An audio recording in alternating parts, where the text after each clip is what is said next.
Sin más preámbulo, vamos a dar paso a nuestro siguiente conferencista.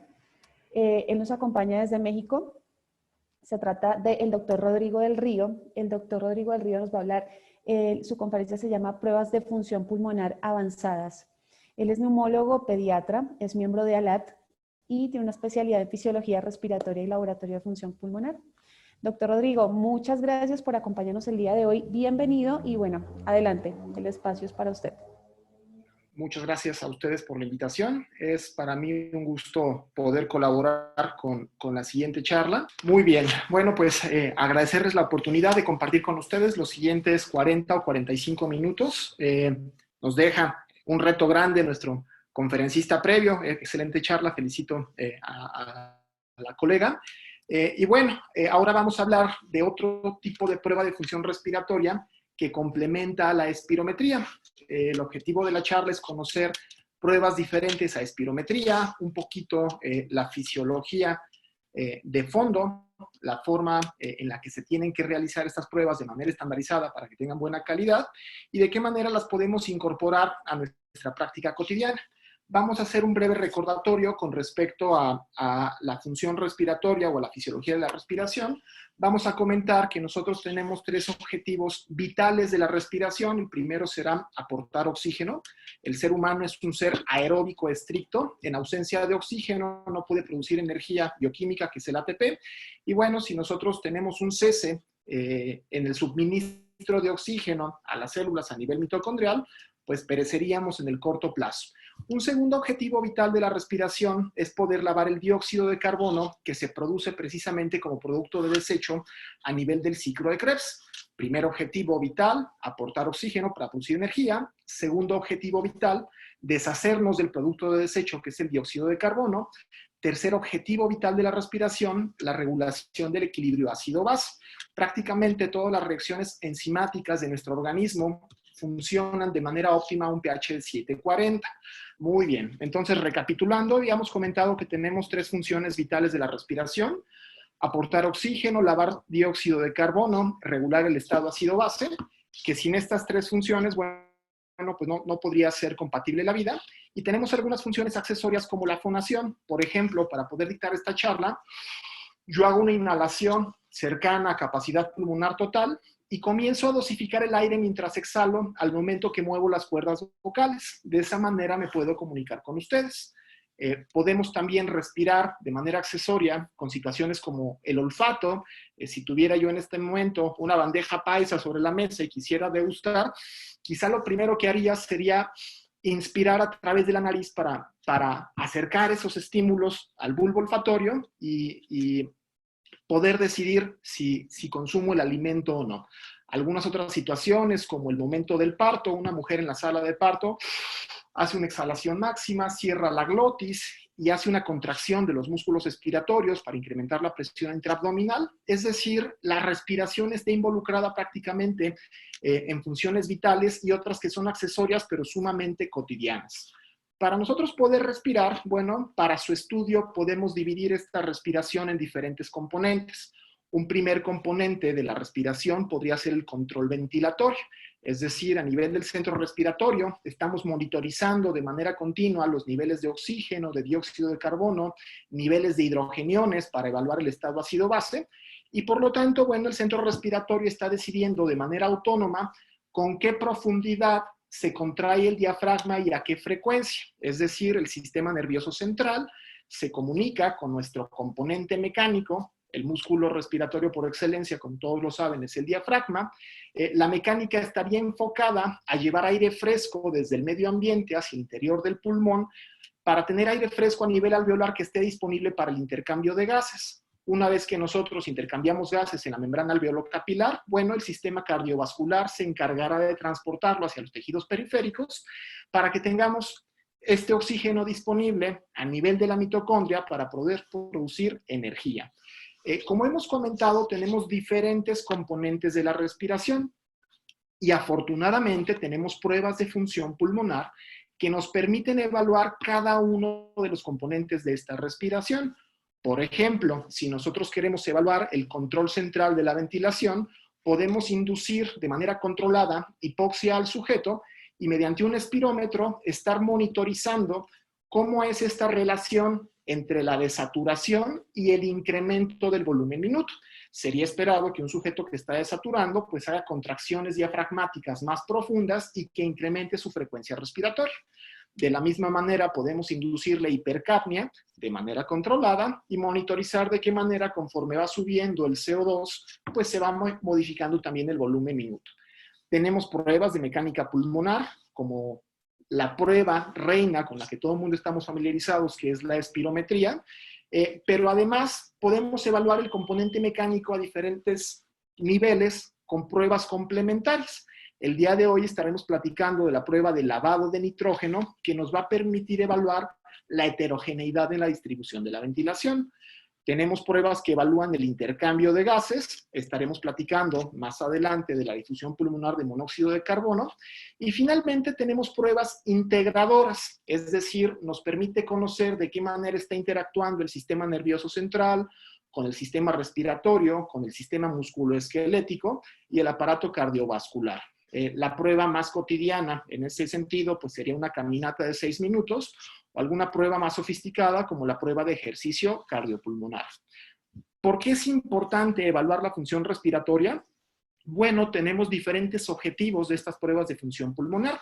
Con la que estamos más familiarizados es, bueno, pues para establecer diagnósticos de enfermedades. Si pensamos en la enfermedad respiratoria crónica más frecuente en las primeras décadas de la vida, asma, o en las etapas más tardías, EPOC, bueno, si yo tengo un paciente pediátrico que al despertar tose, que antes de dormir tose, que hace ejercicio y presenta opresión torácica con sensación de falta de aire, y tiene el antecedente en la casa de atopia familiar, bueno, pues es un cuadro altamente sugerente de asma.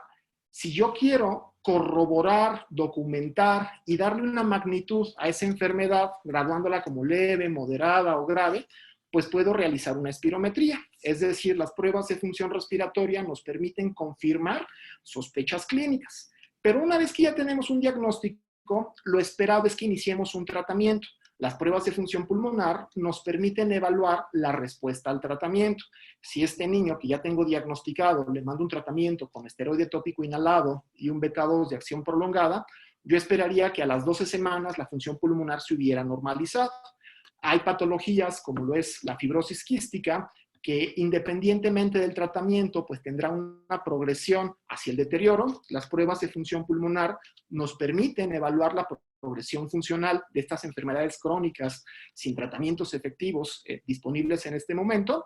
Y en ese mismo orden de ideas, establecer un pronóstico con respecto a qué se espera en los próximos 6 o 12 meses de un sujeto según la evaluación de la función pulmonar el día que acude a nuestro laboratorio. Son útiles también con fines epidemiológicos, con fines de salud ocupacional, para establecer riesgos prequirúrgicos, es decir, el abanico de posibilidades es sumamente amplio.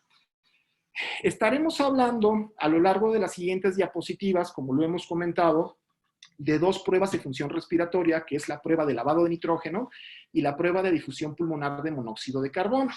Ambas pruebas tienen la ventaja de que nos dan de manera añadida la medición de volúmenes pulmonares absolutos. En espirometría nosotros podemos conocer la capacidad vital forzada, el volumen exhalado forzado en el primer segundo, pero no podemos tener acceso a la capacidad pulmonar total o al volumen residual.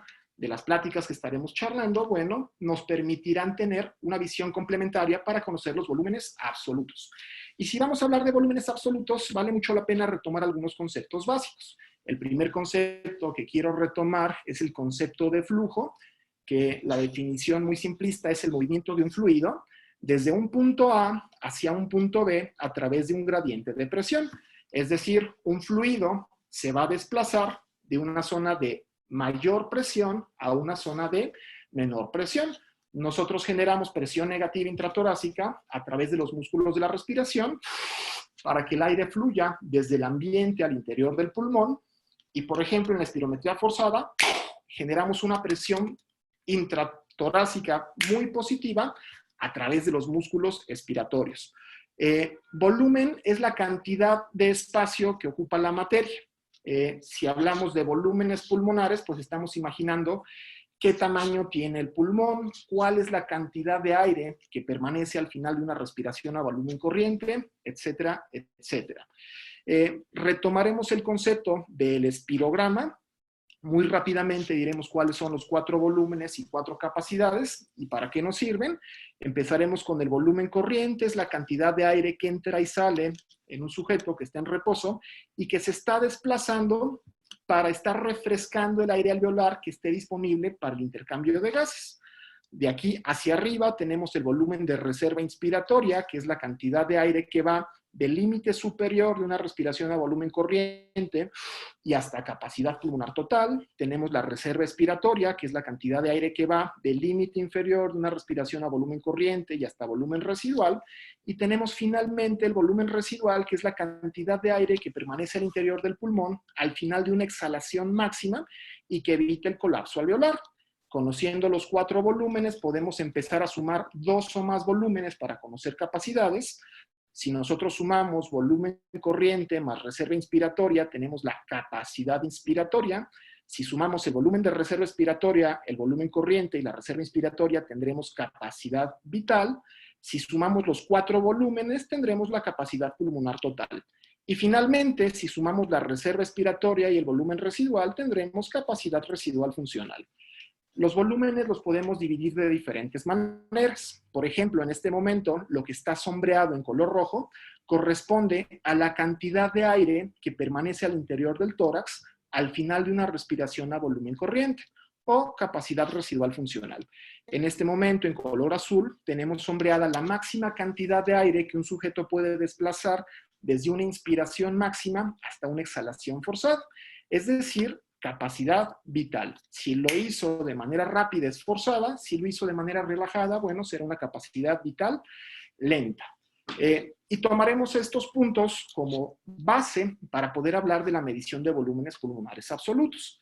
Es importante comentar que en la estandarización para medición de volúmenes pulmonares absolutos ya está disponible, de hecho ya tiene bastante tiempo, se publicó en el 2005 por la Asociación Americana del Tórax y la Sociedad Europea Respiratoria, que bueno, pues son prácticamente quienes generan de manera constante todos los estándares en los que nos basamos, los que nos dedicamos a hacer pruebas de función respiratoria. En este estándar, ellos refieren que existen 4 técnicas para medir volúmenes pulmonares absolutos. Una la vamos a omitir porque es la técnica de imagen, eso es más de la competencia de los imagenólogos o los radiólogos. Mencionaremos las 3 técnicas que corresponden a pruebas de función pulmonar, siendo el gold standard la pletismografía, pero dando como subrogados con un valor clínico de bastante utilidad la prueba de lavado de gases inertes y la prueba de dilución de gases inertes. La pletismografía, como todos conocemos, pues requiere una caja, un body box, una caja corporal, donde el sujeto ingresa a la caja de volumen constante, se cierra la puerta, mediante una maniobra de jadeo a nivel de FRC, aplicando la ley de Boyle, se puede calcular el ITGB o volumen de gas intratorácico.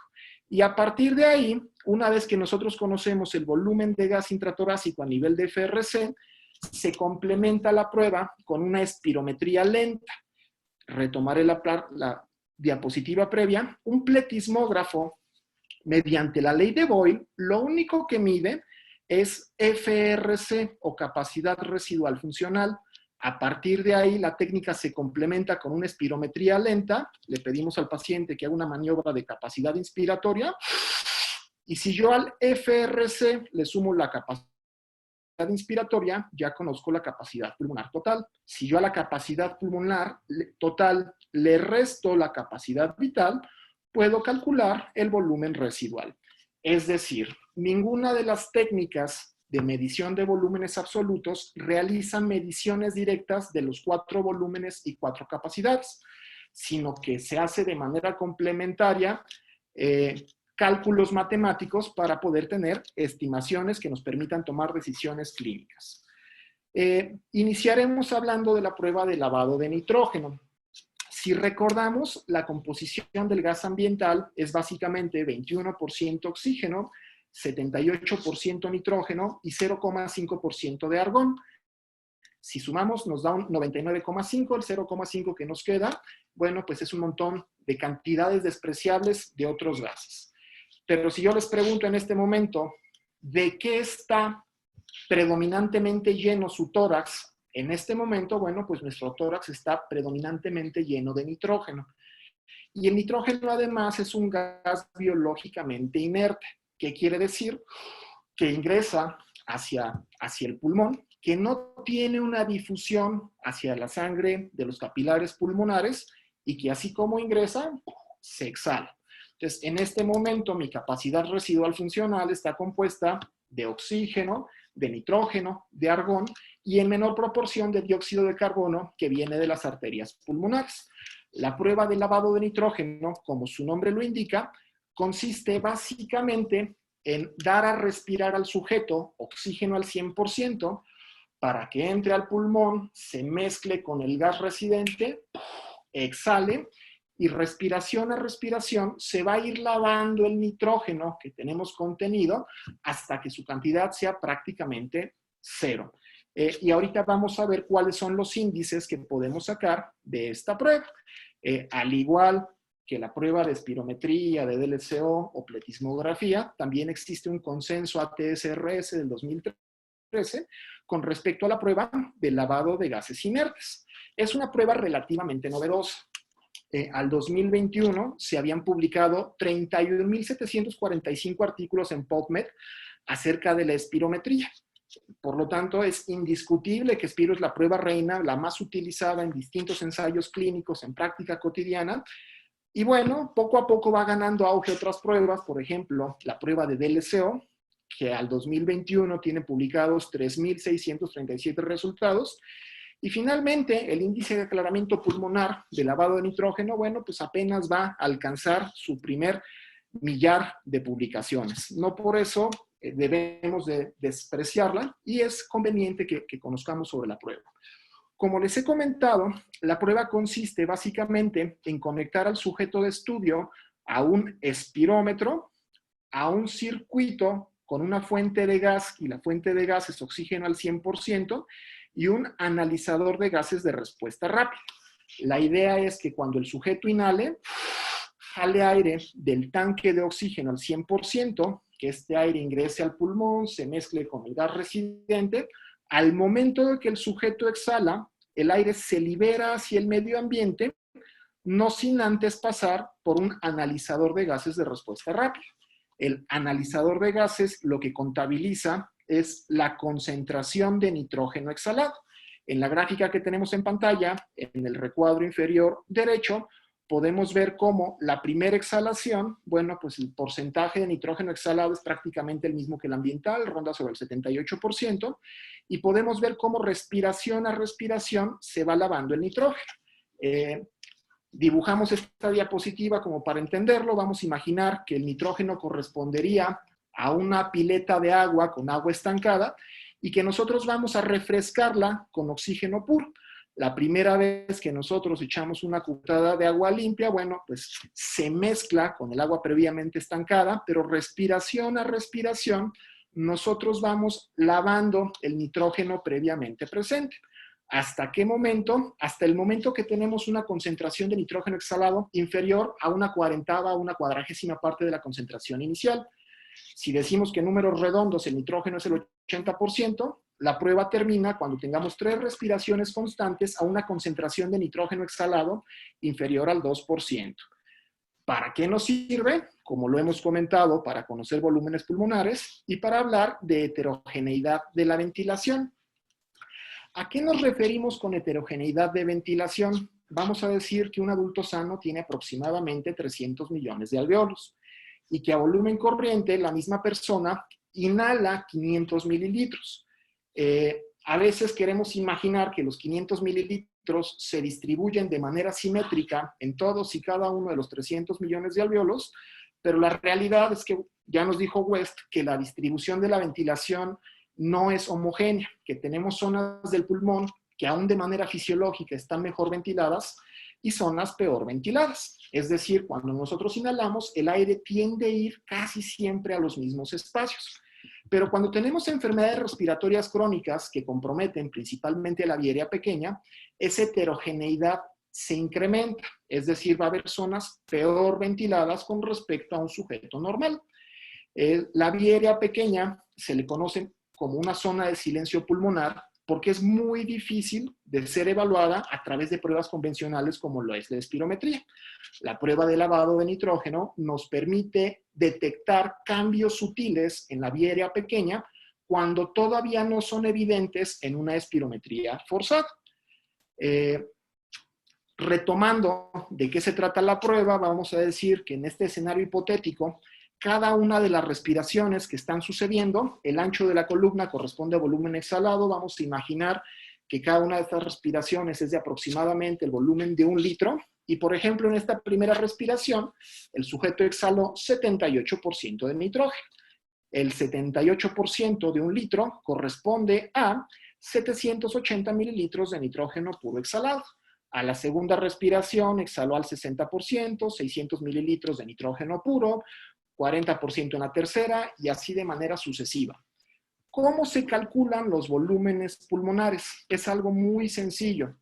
Decimos, la prueba se realiza a volumen corriente en un sujeto conectado en un circuito cerrado a un tanque de oxígeno, un espirómetro y un analizador de gases de respuesta rápida.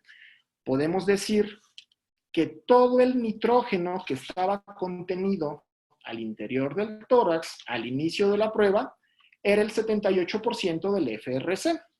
¿Qué hacemos? Que contabilizamos esa cantidad de nitrógeno. En este ejemplo hipotético, el nitrógeno puro exhalado era 2 litros 400 y lo único que resta es hacer una regla de 3. Decimos 2,400 es el 78% del FRC.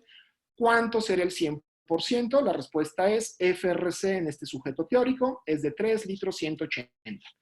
Si yo ya conozco FRC, lo único que tengo que hacer es pedirle al sujeto que haga una maniobra de capacidad inspiratoria, sumamos este valor más la capacidad inspiratoria y ya tenemos capacidad pulmonar total, y luego le pido una maniobra de capacidad vital. Si a TLC le resto capacidad vital, ya conozco el volumen residual. Y a partir de ahí podemos calcular los índices que queramos, como el índice IC-TLC, como el índice volumen residual sobre TLC, etcétera, etcétera. De manera bastante sencilla, la prueba de lavado de nitrógeno nos permite estimar volúmenes pulmonares. Como hemos comentado, conocemos FRC a través de la prueba, le sumamos IC y ya conocemos. ¿Qué mide la prueba de lavado de nitrógeno? Mide volúmenes pulmonares absolutos, pero también mide heterogeneidad de la ventilación y lo hace a través de un índice que se llama índice de aclaramiento pulmonar. ¿Qué es el índice de aclaramiento pulmonar? Es algo muy sencillo también. La pregunta es, ¿cuántos litros de oxígeno puro necesitaste para lavar el nitrógeno? Eso corresponde a BC, el volumen neto exhalado, es decir, el gas que consumimos de nuestro tanque. Y eso lo dividimos entre el valor de capacidad residual funcional medido.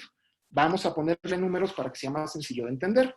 Por ejemplo, en esta prueba que les presento en pantalla, en esta prueba 1, el sujeto necesitó 23 litros de oxígeno para lavar el nitrógeno y su valor de FRC es 2,72. El LCI no es otra cosa que dividir 23 entre 2,7 y nos da 8,5. 8,5 es el índice de aclaramiento pulmonar. ¿Qué significa? Significa cuántas veces tengo que hacer recambios pulmonares para lavar todo el gas que estaba previamente presente al interior del tórax.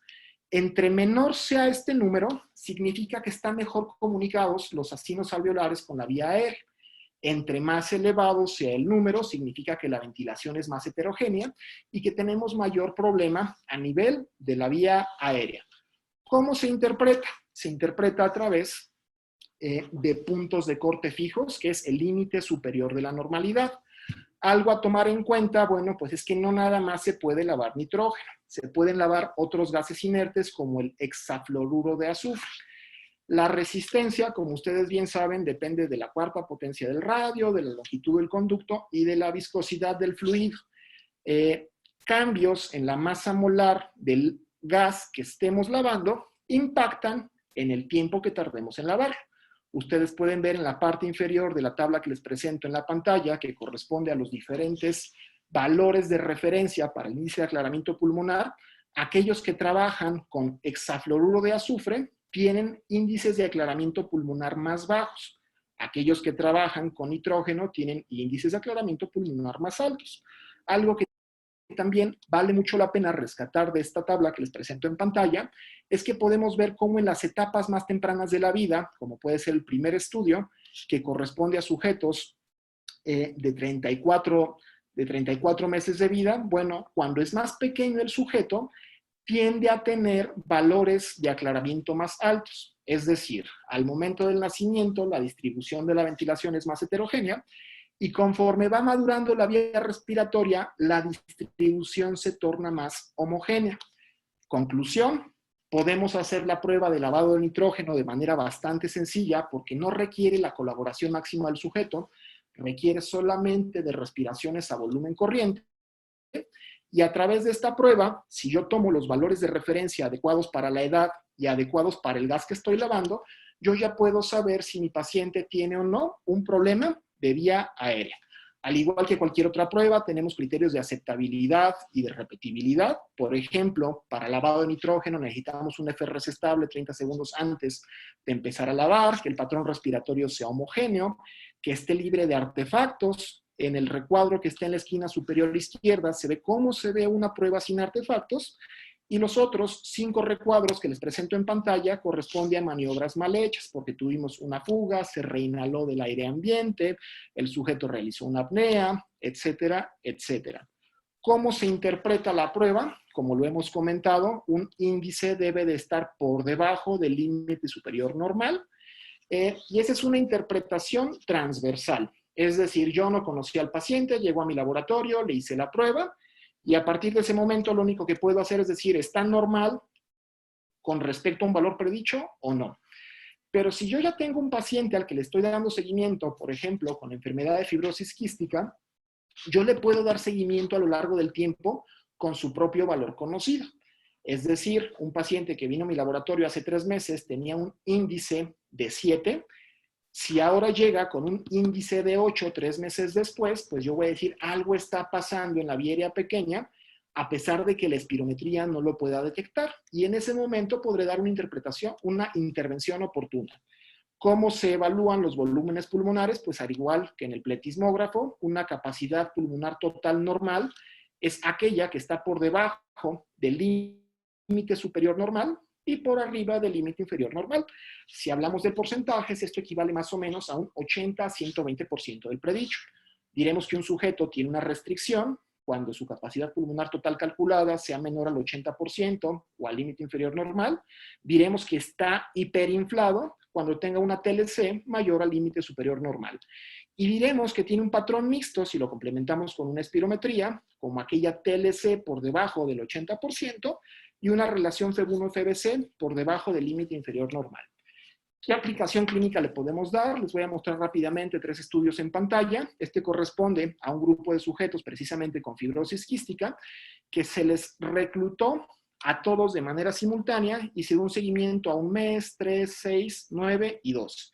Podemos ver cómo el grupo de sujetos sanos de control se mantuvo estable en un valor de 7, el índice de aclaramiento pulmonar a lo largo del tiempo, y aquellos que tienen fibrosis quística son cambios sutiles pero constantes a lo largo de 12 meses de edad.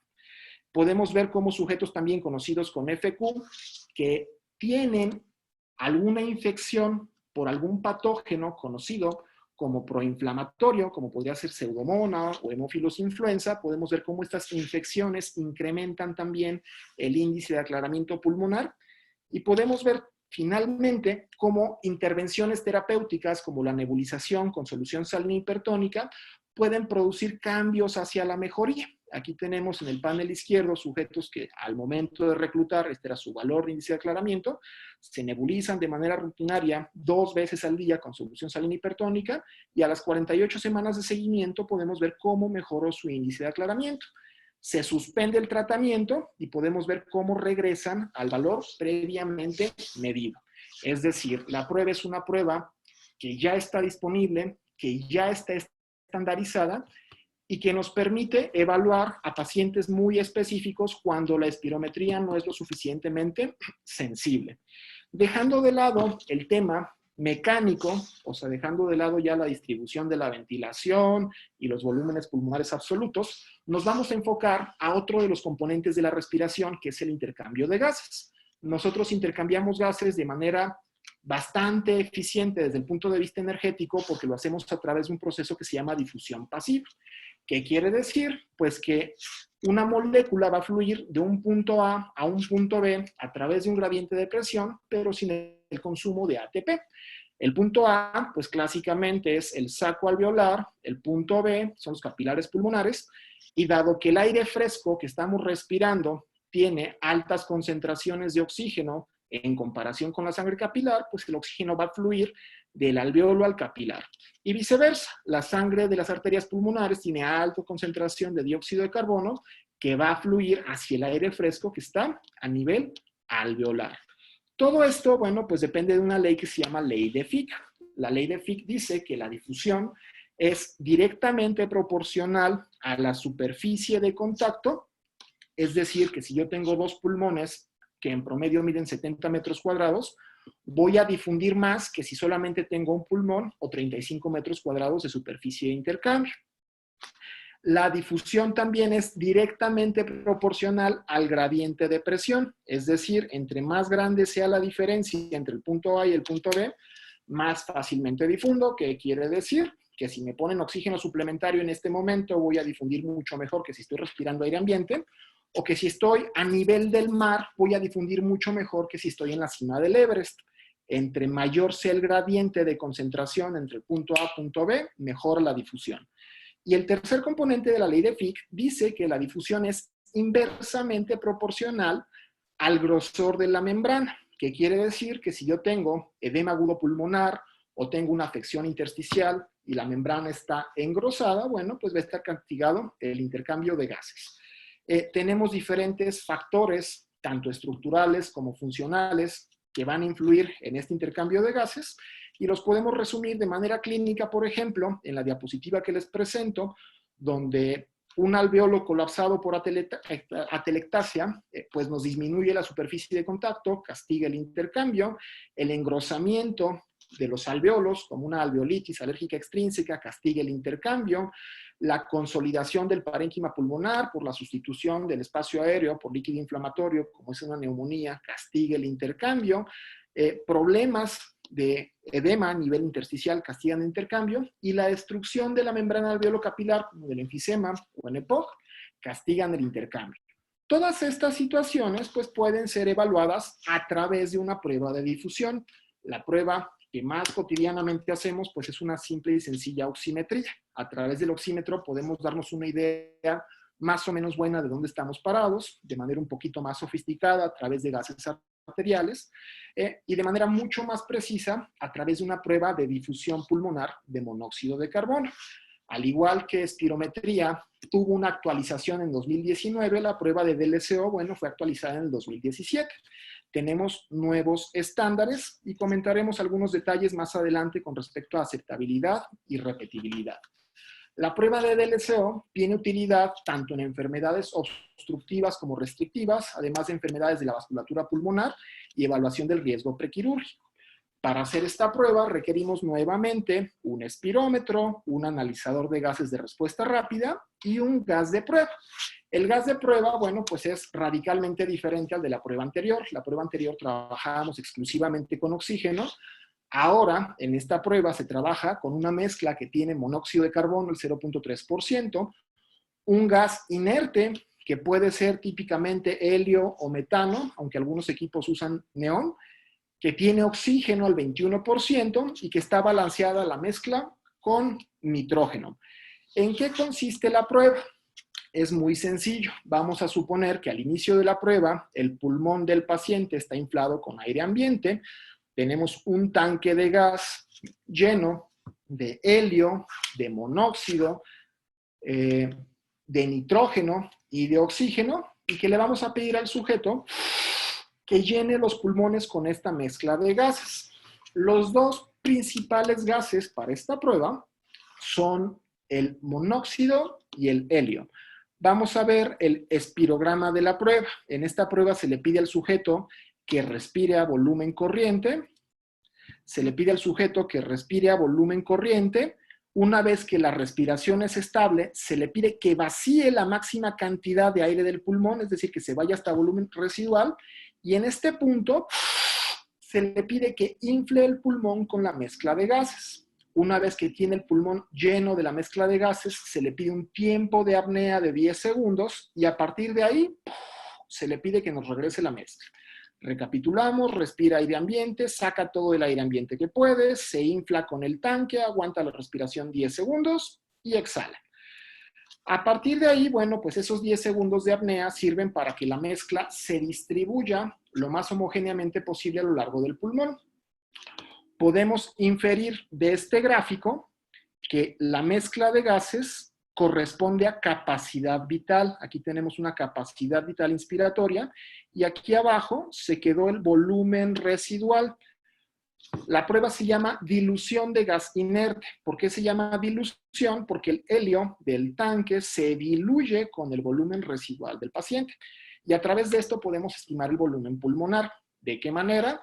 Si yo sé que tengo 100 mililitros de agua pura y le meto un concentrado de Jamaica al 100%, 5 mililitros, si yo hago la mezcla y tomo una muestra, yo puedo estimar cuál es el volumen total en el que este componente se diluyó.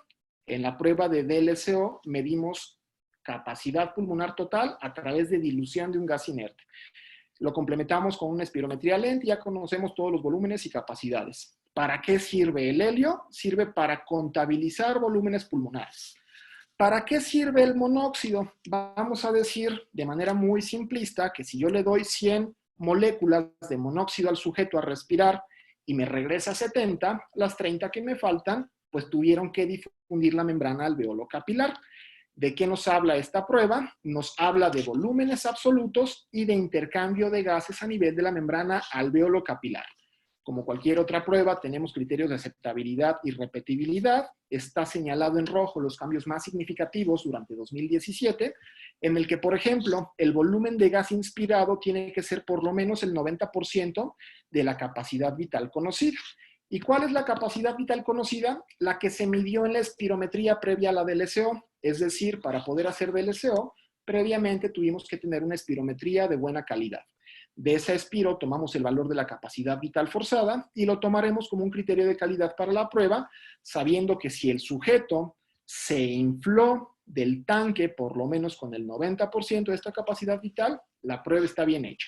Segundo criterio, que el volumen inspirado debe ser inhalado en menos de 4 segundos. Es decir, la inspiración tiene que ser rápida.